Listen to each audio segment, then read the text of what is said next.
Hey Psych2Goers. Whoever said sticks and stones may break my bones, but words will never hurt me, forgot about emotional wounds. Ever stop to wonder why that forgotten birthday still hurts, even though it happened many years ago, or why you still stay awake at night wondering why someone backstabbed you in high school? Those are emotional wounds that have not healed. Unlike physical wounds, they aren't visible and we don't have a surefire, simple band-aid for it.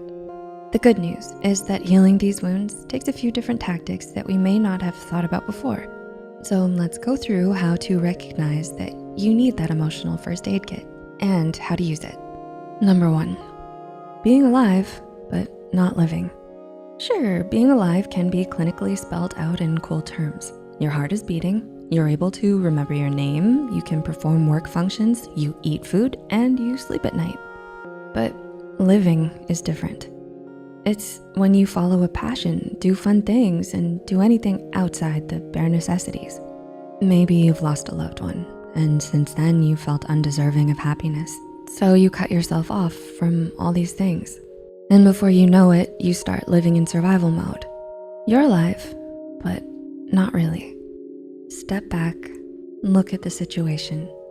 Understand that you have a right to grieve, to be angry, to be hurt.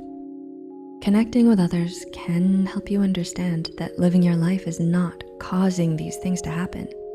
You may, in fact, find that not living your life is in fact hurting those around you who are still there for you and care about you. Number 2, being disproportionately angry or sad or emotional or Emotional wounds are wounds. When wounds are still tender and raw, a breath of fresh air can feel like fire. You know yourself. You know what normally gets to you. And when you start getting angry at things where 2 seconds later you think, what was that all about? Why did I yell at them? That's a sign of a possible wound that needs attending. You might not even be getting something directed at you. You could be looking at random paint colors and suddenly you're sobbing. You're not losing your mind. It's your emotions trying to communicate to you, saying, hey, you have some processing to do so we can get to healing. It likely means that there's something that hasn't been fully acknowledged and dealt with. It may be perceived as embarrassing or you thought you were done with it. But if you're still emotionally everywhere, perhaps it's time to take a second look and acknowledge these emotions. Number 3, you can't stop replaying the situation over and over. Admitting the situation and talking about it is good. You have to admit that it's there for it to be healed. But if you keep talking about it without direction or purpose and on repeat, it's gone from helpful to harmful. So when talking about the situation or assessing it, always ask yourself, what am I getting out of talking about it? Is there something I still don't understand that will help me move to the next step? And ask yourself honestly if you're repeating things because you're denying what you already know, but hoping to get a different answer.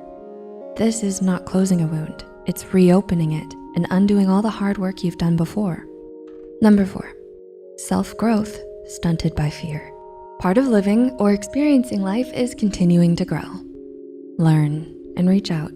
Being hurt emotionally can make you hyper-aware of other intense emotional opportunities. For example, if you were in a harmful relationship, you may stop getting into relationships where you feel deep emotions. But you're robbing yourself of the life you deserve if you do this. You deserve to learn and grow despite the ups and downs that have come. It's normal to fear the unknown and the what if, but having the courage to grow anyhow is worth it.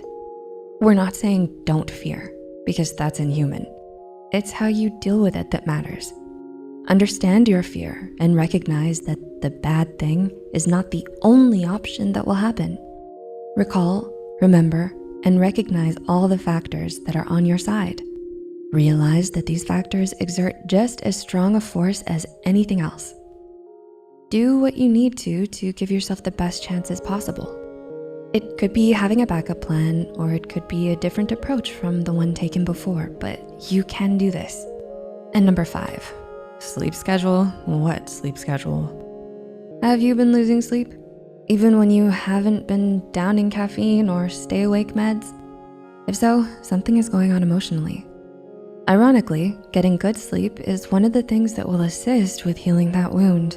So, tackle this by getting yourself an honest-to-goodness routine. That's right, sleep prep. Here are a few suggestions to get you started making your own personalized routine.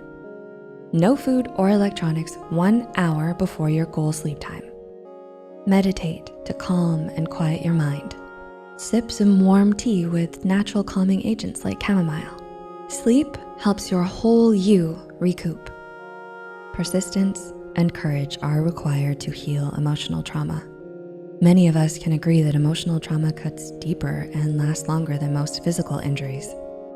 With something so complex, it's easy to feel like we have no choice but to hurt forever. But that's not true. If we can choose to put in the time and the effort, we can choose to heal, and we don't have to do it alone.